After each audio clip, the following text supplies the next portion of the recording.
ഏത് നിമിഷവും ചോദ്യം ചെയ്യപ്പെടുകയും ഒരുപക്ഷെ അറസ്റ്റ് ചെയ്യപ്പെടുകയും ചെയ്യാൻ സാധ്യതയുള്ള മാസപ്പടി കേസിൽ തുടർ നടപടികൾ സ്റ്റേ ചെയ്യണമെന്ന ആവശ്യം അംഗീകരിക്കപ്പെടാത്തതോടെ മുഖ്യമന്ത്രിയുടെ മകൾ വീണ വിജയന് കിട്ടിയിരിക്കുന്നത് 8ന്റെ പണിയാണ്.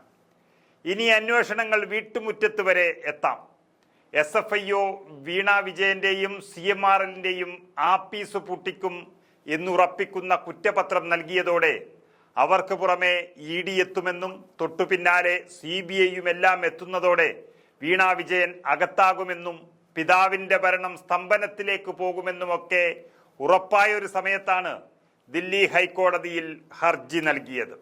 എന്നാൽ ആ ഹർജിക്ക് ഇപ്പോൾ മൂല്യമില്ല എന്നുള്ളൊരു കണ്ടെത്തലിലാണ് കോടതി എത്തിയിരിക്കുന്നത്. വാക്കാൽ പറഞ്ഞതിലെ അവ്യക്തത കാരണം ചില കാര്യങ്ങൾ ചീഫ് ജസ്റ്റിസിന് വിട്ടു എന്നു മാത്രം. അത് അന്വേഷണത്തിന് യാതൊരു തടസ്സവുമില്ല എന്നാണ് അറിയുന്നത്. അതുകൊണ്ട് തന്നെ വീണ വിജയൻ കൂടുതൽ പ്രതിരോധത്തിലായി എന്ന് വേണം പറയാൻ. അതായത് മാസപ്പടി കേസിൽ SFIOയുടെ തുടർ നടപടികൾ സ്റ്റേ ചെയ്യണമെന്നാവശ്യപ്പെട്ടുകൊണ്ട് CMRL സമർപ്പിച്ച ഹർജിയാണ് ദില്ലി ഹൈക്കോടതി ഇന്ന് എടുത്തത്. SFIO കുറ്റപത്രം സമർപ്പിച്ച ഒരു സാഹചര്യത്തിൽ ഈ ഹർജിക്ക് നിലനിൽപ്പില്ലാതെയായി എന്നാണ് ഹൈക്കോടതി തന്നെ ചൂണ്ടിക്കാട്ടിയത്.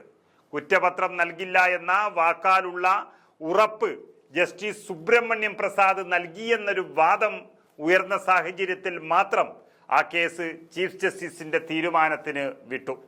ഏപ്രിൽ 22-ന് കേസ് ജസ്റ്റിസ് സുബ്രഹ്മണ്യം പ്രസാദ് പരിഗണിക്കുമെങ്കിലും തൽക്കാലം SFIO നടപടികൾക്ക് സ്റ്റേ ഇല്ല എന്നതാണ് വീണ വിജയനെ പേടിപ്പെടുത്തുന്നത്. 1 വർഷത്തോളമായി ദില്ലി ഹൈക്കോടതിയുടെ പരിഗണനയിലുള്ളതാണ് ഈ കേസ്. ആദ്യം കേസ് പരിഗണിച്ചത് ജസ്റ്റിസ് നവീൻ ചാവലയായിരുന്നു. പിന്നീട് ജസ്റ്റിസ് സുബ്രഹ്മണ്യൻ പ്രസാദ് വന്നു. പിന്നാലെ ജസ്റ്റിസ് CD സിംഗ്, ഇപ്പോൾ ജസ്റ്റിസ് ഗിരീഷ് കപ്താലിയയുമാണ് ആ കേസ് പരിഗണിക്കുന്നത്. എന്നാൽ രണ്ടാമത് കേസെടുത്ത ജസ്റ്റിസ് സുബ്രഹ്മണ്യം പ്രസാദ് വാക്കാലുള്ള ഉറപ്പ് നൽകിയെന്നൊരു വാദം ഉയർന്ന സാഹചര്യത്തിൽ മാത്രം കേസ് ചീഫ് ജസ്റ്റിസിന്റെ തീരുമാനത്തിന് വിട്ടതാണ്. കോടതി അനുവാദമില്ലാതെ തുടർ നടപടികൾ പാടില്ലെന്ന് ഉത്തരവിടണമെന്നാണ് CMRL ഹർജിയിൽ ആവശ്യപ്പെട്ടത്.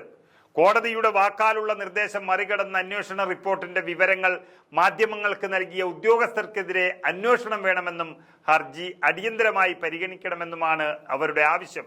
എന്നാൽ ചീഫ് ജസ്റ്റിസിന് കേസ് വിട്ടതോടെ കേസ് നടപടികൾ ഇനിയും നീളുമെന്നാണ് വ്യക്തമാകുന്നത്. ഇതോടെ ഇനിയൊരു തവണ കോടതി കയറുന്നതിന് മുൻപ് തന്നെ വീണ വിജയനെയും കമ്പനികളെയും തൂക്കിയെടുക്കാൻ തന്നെയാണ് അന്വേഷണ ഏജൻസികളുടെ തീരുമാനം.